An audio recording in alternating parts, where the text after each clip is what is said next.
Mr. Welcome to Eyewitness News. What's this we're hearing that you may be probing or investigating what you call last-minute recruitment happening at state institutions? Can you clarify that for us? Well, at yesterday's meeting of the transition team, we raised issues with information that was filtering in about the secret recruitments that are ongoing in various MDAs. We have picked information that, for instance, in the GRA alone, over 700 people had been given backdated appointment letters when they had not gone through any proper recruitment process. They had not written applications indicating their desire to work in the organization. They had not gone through any tests or interview procedure. They had not conducted medicals to ascertain their fitness levels for the job they want. And they have been issued with backdated appointment letters. We had heard of several recruitments ongoing in the Cocoa Board, in Bank of Ghana, and other parastatals. We have also heard about payments of large amounts to some entities that are supposed to have rendered some services to public organizations like ECG and what.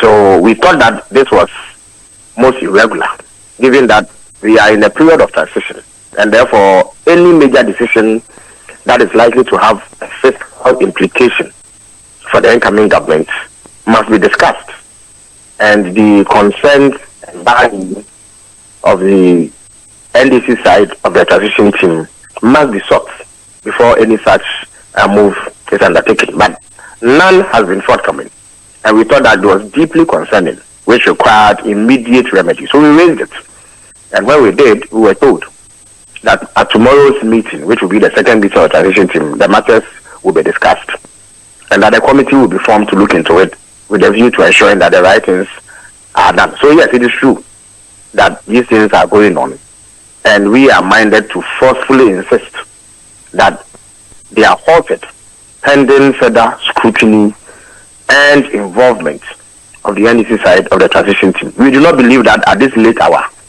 it is proper for these things to be done when Ghanaians have clearly indicated that they want the NDC to carry on with the governance of this country, when we are barely 3 weeks or 4 weeks away from a change in government. And we are going to insist that the right things are done. I see. So for those who have received the appointment letters or those who have gone through, we can excuse those, right? So the point is to stem it moving forward. The team's concern is that it should not continue. Is that the case?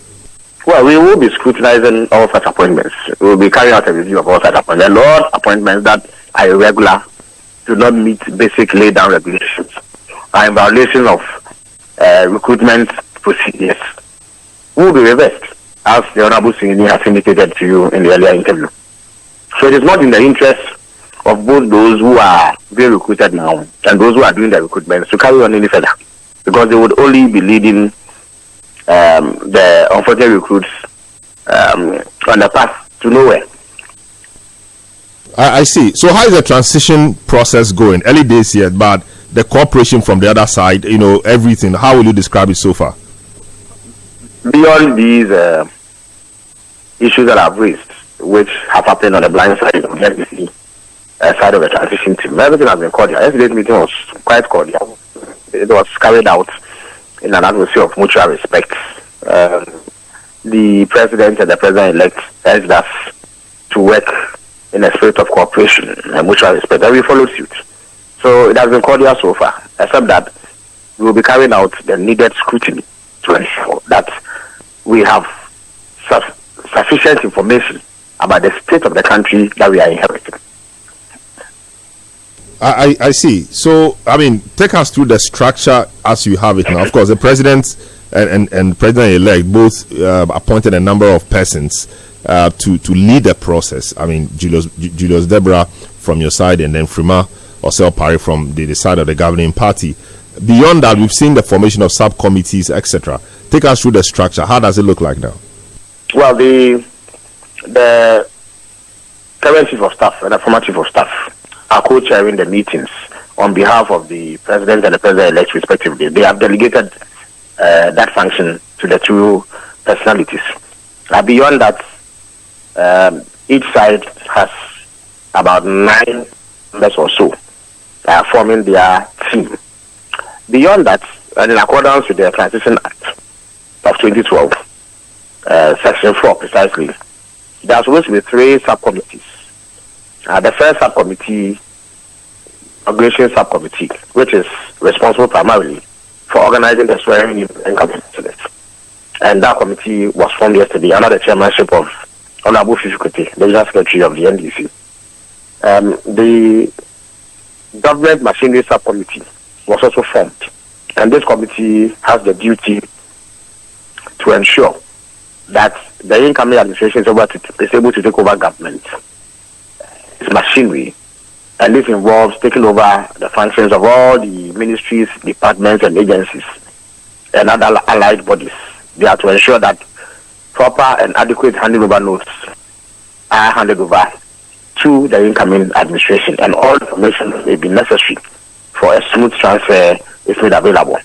The third committee is known as the Presidency Committee. Essentially, this committee has a task of ensuring the transfer of all assets and liabilities of the presidency, the vice presidency, ministries, departments, and agencies, and all organizations that work under the presidency to the incoming administration. So these 3 committees were put in place. They were populated by various members of the transition committee on either side, and they have immediately gotten down to work to ensure that we meet the deadline, which is before the handing over is done.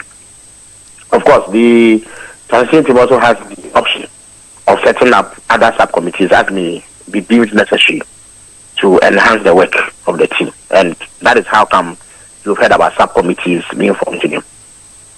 Very well. Thanks so much. But let me also take this opportunity to congratulate you on winning the AAK seat after the second trial. So congrats to you on that.